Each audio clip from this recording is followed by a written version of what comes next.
കർത്താവിൻ്റെ അതിപരിശുദ്ധ നാമം ഈ പ്രഭാതത്തിലും മഹത്വപ്പെടുമാറാകട്ടെ. എല്ലാ സഹോദരങ്ങൾക്കും വേഗം വരുന്ന യേശുക്രിസ്തുവിൻ്റെ അനുഗ്രഹ നാമത്തിൽ ക്രിസ്തീയ വന്ദനത്തെ അറിയിക്കുന്നു. ഏത് കാലഘട്ടത്തിലും അവിടുത്തെ സന്നിധിയിലേക്ക് കടന്നു വന്ന് അബ്ബാ പിതാവ് എന്ന് വിളിക്കുന്ന പുത്രത്വത്തിൻ്റെ അവകാശം അവിടുന്ന് തന്നതിനായി സ്തോത്രം ചെയ്യാം.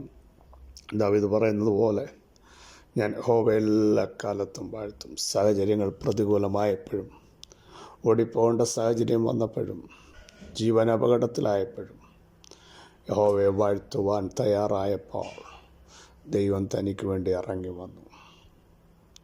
ദാനിയേൽ സാഹചര്യങ്ങളുടെ സമ്മർദ്ദങ്ങൾ ഉൾക്കൊള്ളാതെ പ്രാർത്ഥിക്കാൻ തയ്യാറായി.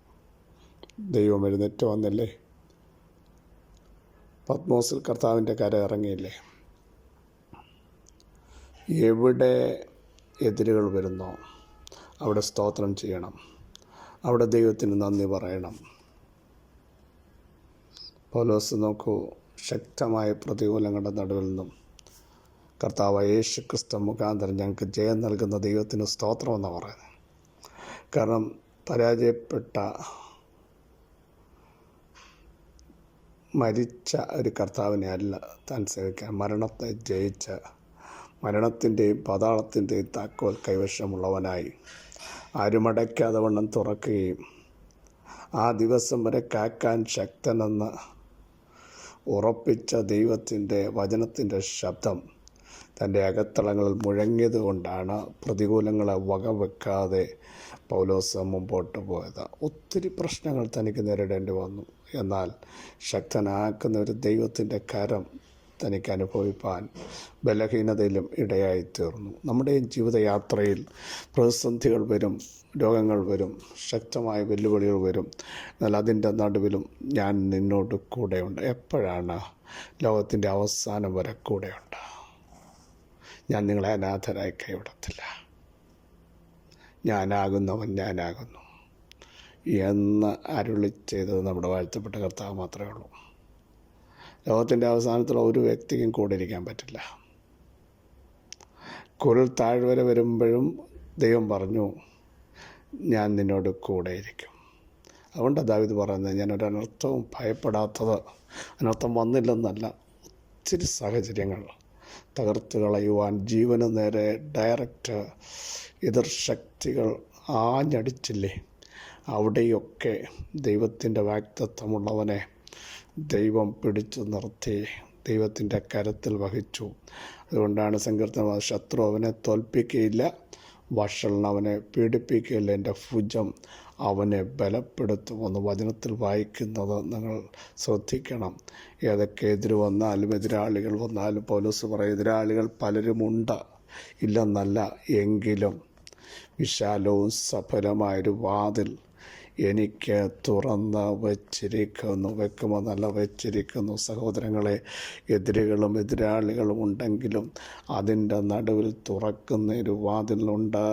അതിൻ്റെ നടുവിൽ നടത്തുന്ന ഒരു ദൈവമുണ്ട്, ശക്തീകരിക്കുന്ന ഒരു ദൈവമുണ്ട്, താങ്ങുന്ന ഒരു ദൈവമുണ്ട്, കാക്കുന്ന ഒരു ദൈവമുണ്ട്, ഉദ്ധരിക്കുന്ന ഒരു ദൈവമുണ്ട്. ആ ദൈവത്തിൻ്റെ സാന്നിധ്യം ഇന്ന് പ്രഭാതത്തിലും നമ്മുടെ ശരീരത്തിലും മൈൻഡിലും വെളിപ്പെട്ടു വരാൻ നമുക്ക് ആത്മാർത്ഥമായി ഒന്ന് പ്രാർത്ഥിക്കാം.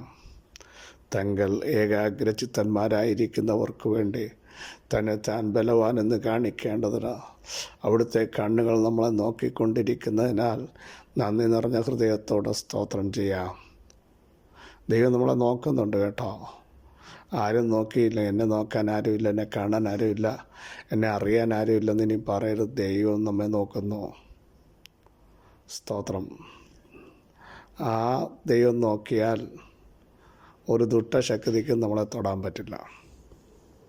ധൈര്യത്തോടെ പറ, എൻ്റെ ദൈവം എൻ്റെ കൂടെയുണ്ട്, എൻ്റെ ദൈവം എന്നെ സഹായിക്കും, എൻ്റെ ദൈവം എന്നെ ശക്തീകരിക്കും. ഞാനത് വിശ്വസിക്കുന്നു.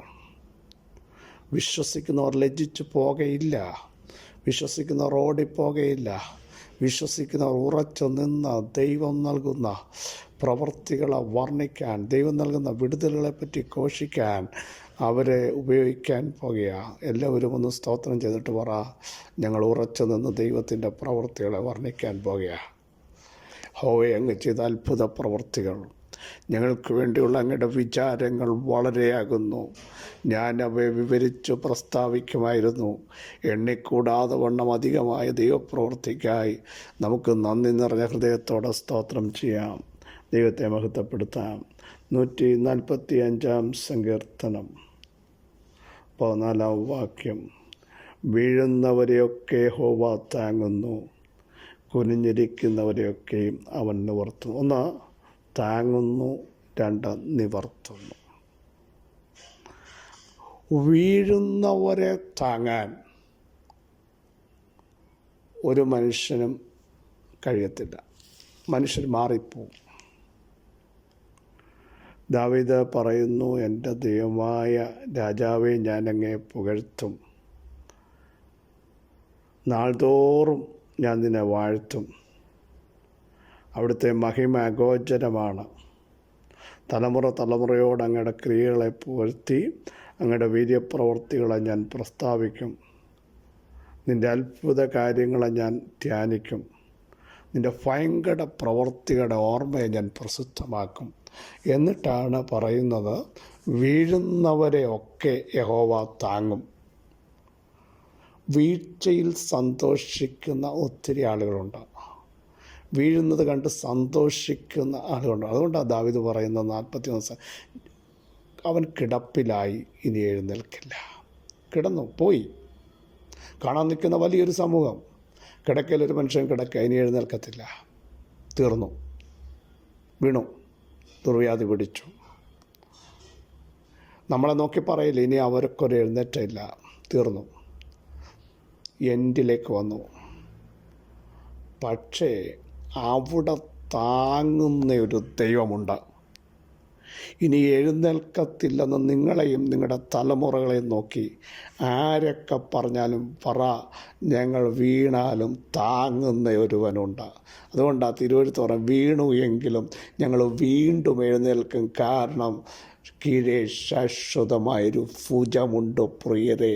എത്രയോ തവണ നമ്മളെ ഇനി എഴുന്നേൽപ്പിക്കത്തില്ല, തകർത്ത് കളയുമെന്ന് ദുഷ്ടപ്പിശാച് അണിയറയിൽ പദ്ധതി ഒരുക്കിയപ്പോൾ അവിടൊക്കെ ദൈവത്തിൻ്റെ മാറ്റമില്ലാത്ത കരത്തിൻ്റെ സ്വാധീനം നമുക്ക് വേണ്ടി വെളിപ്പെടുത്തി ശക്തിയോടെ നമ്മളെ പുറത്ത് കൊണ്ടുവന്നെങ്കിൽ ഇന്ന് പകൽ പറ, ഞങ്ങളെ താങ്ങുന്ന ഒരു കരം, ബലമുള്ള കരമാണ്. ഇത് ബലഹീനമായ കരമല്ല കേട്ടോ.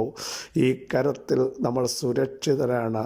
ഹല്ലേലൂയ. നിങ്ങൾ യാത്ര ചെയ്യുമ്പോൾ, നടക്കുമ്പോൾ, മൂവ് ചെയ്ത അവസരത്തിലൊക്കെ തകർത്ത് കളയാൻ അണിയറയിൽ അനേക ശക്തികൾ പദ്ധതിയിട്ടപ്പോഴും ദൈവം നിങ്ങളെ താങ്ങി. നിൻ്റെ ദയാൽ നീ എന്നെ താങ്ങിയെന്ന് തിരുവഴുത്ത് നമ്മെ പഠിപ്പിക്കുന്നത് പോലെ ഇന്ന് പകലിലും ആ സാന്നിധ്യം അനുഭവിക്കുന്നവർ ദൈവത്തിന് സ്തോത്രം ചെയ്തിട്ട് പറ, കർത്താവ് എന്നെ താങ്ങി. അവിടുന്ന് എന്നെ താങ്ങുകയാൽ ഞാൻ ഉണർന്നുമിരിക്കുന്നു. Praise the lord. വീഴുന്നവരെ താങ്ങുന്ന ദൈവം. Praise the Lord. വീഴുന്നവരെയൊക്കെ അനേകർ പരിഹസിക്കുന്ന ഈ കാലഘട്ടത്തിൽ അവരെ താങ്ങുന്ന ഏത് വിഷയത്തിൽ നിങ്ങൾ വീണിരിക്കുന്നു, തളർന്നിരിക്കുന്നു, ക്ഷീണിച്ചിരിക്കുന്നു, ബലഹീനർ, അവിടെ നിങ്ങളെ താങ്ങുന്ന നമുക്കറിയാം. ഒരു വാഗ്ദത്തം ഇനി കാണാൻ പറ്റില്ലെന്ന് പറഞ്ഞ് ഹാഗർ വാഗ്ദത്തത്തെ ഒരിടത്ത് കൊണ്ട് കിടത്തി അമ്പിൻപാട് ദൂരത്ത് നിന്ന് താൻ നിൽക്കുമ്പോൾ ദൈവത്തിൻ്റെ ശബ്ദം, ഹാഗറേ, ബാലനെ താങ്ങി എഴുന്നേൽപ്പിച്ചോളുക. നീ താഴ്ത്തി വെച്ചത്, നീ എറിഞ്ഞു കളഞ്ഞത്, നീ വേണ്ട എന്ന് വെച്ചത്, ഇനി കാണത്തില്ലെന്ന് പറഞ്ഞത്, നീ താഴെ കിടത്തിയത്, വീണുപോയത് ഒക്കെ ഇന്ന് പകൽ അതിനെ എഴുന്നേൽപ്പിക്കുന്നു എന്ന് ദൈവാത്മാവ് ശക്തമായി ദൂതറിയിക്കുന്നു. അടുത്ത ഭാഗം നിങ്ങളൊന്ന് ശ്രദ്ധിക്കൂ. കുനിഞ്ഞിരിക്കുന്നവരൊക്കെ നിവർത്തുന്നു. ഒരിക്കലും നിവരാൻ പറ്റാത്ത, നേരെ നിൽക്കാൻ പറ്റാത്ത, പ്രതീക്ഷ നഷ്ടപ്പെട്ട വിഷയത്തെ ഇന്ന് പ്രഭാതത്തിലും നിവർത്തുന്നു നിവർത്താൻ കഴിവുള്ള ഒരു കർത്താവ്, 18 സംവത്സരമായി നിവരാൻ പറ്റാത്ത, ഫേസ് ചെയ്യാൻ പറ്റാത്ത, മുകളോട്ട് നോക്കാൻ പറ്റാത്ത ആ സ്ത്രീയെ യേശു സൗഖ്യമാക്കിയെങ്കിൽ കുനിഞ്ഞിരിക്കുന്ന നിങ്ങളുടെ വാഗ്ദത്തങ്ങളെ നിവർത്തിക്കൊണ്ട്, തല ഉയർത്തിപ്പിടിപ്പിച്ചുകൊണ്ട് എല്ലാവരുടെയും മുമ്പാകെ ശക്തമായി സാക്ഷ്യം പറയത്തക്ക രീതിയിൽ 12 സംവത്സരം രക്തസ്രവമുള്ള സ്ത്രീ, അവൾ തല കുനിക്കപ്പെട്ടവളായിരുന്നു, സമൂഹത്തിൽ സ്ഥാനമില്ലായിരുന്നു, എല്ലാവരും അവളെ നിന്ദിച്ചു, അപമാനിച്ചു, ഭയം അകത്തു വന്നു, വേദനയും സങ്കടവും തന്നെ വല്ലാതെ അലട്ടിയപ്പോൾ യേശുവിൻ്റെ വസ്ത്രത്തിന് താങ്ങൽ തൊട്ടപ്പോൾ ശക്തി പുറപ്പെട്ടപ്പോൾ പുറകിൽ നിന്ന് തൊട്ടത്. ഹല്ലേലൂയ! പ്രതീക്ഷ നഷ്ടപ്പെട്ടു, മുമ്പോട്ട് കടന്നു വരാൻ പറ്റില്ല. പക്ഷേ പുറകിൽ നിന്ന് തൊട്ടവടെ മേൽ ശക്തി പുറപ്പെട്ടവൾ ശരീരത്തിൽ തിരിച്ചറിഞ്ഞ് വിടുതൽ പ്രാപിച്ച് സ്വസ്ഥയായപ്പോൾ അവൾ മുമ്പിൽ വന്ന് സാക്ഷ്യം പറഞ്ഞു. കേട്ടോ, ഇന്ന് പകൽ നിങ്ങളുടെ അവസ്ഥ എന്തുമായിരിക്കട്ടെ, അതിനെ പുറത്തു കൊണ്ടുവരാൻ കഴിവുള്ള, പുറപ്പെടുവിക്കാൻ കഴിവുള്ള, ശക്തീകരിക്കാൻ കഴിവുള്ള, ബലം കൽപ്പിക്കാൻ കഴിവുള്ള, നിവർത്താൻ കഴിവുള്ളവൻ നിങ്ങളെയും നിങ്ങളുടെ തലമുറകളെ ഇന്ന് പകൽ ടച്ച് യേശുവിൻ്റെ നാമത്തിൽ വിശ്വസിക്കുന്നവർ സ്തോത്രം ചെയ്ത് ഈ ദൂതേറ്റെടുക്കട്ടെ. സർവശക്തിയുള്ള ദൈവമേ, സർവജ്ഞാനിയായ ദൈവമേ, ഉന്നതനായ ദൈവമേ, ഉയർന്നിരിക്കുന്ന ദൈവമേ, അങ്ങയുടെ മഹത്വമുള്ള ഭുജത്തിനായി സ്തോത്രം. തിരുമഹത്വം ഇന്ന് പകൽ യേശുവിൻ്റെ നാമത്തിൽ വെളിപ്പെടുത്തി സ്വർഗം ആദരിക്കുന്നതിന് സ്തോത്രം.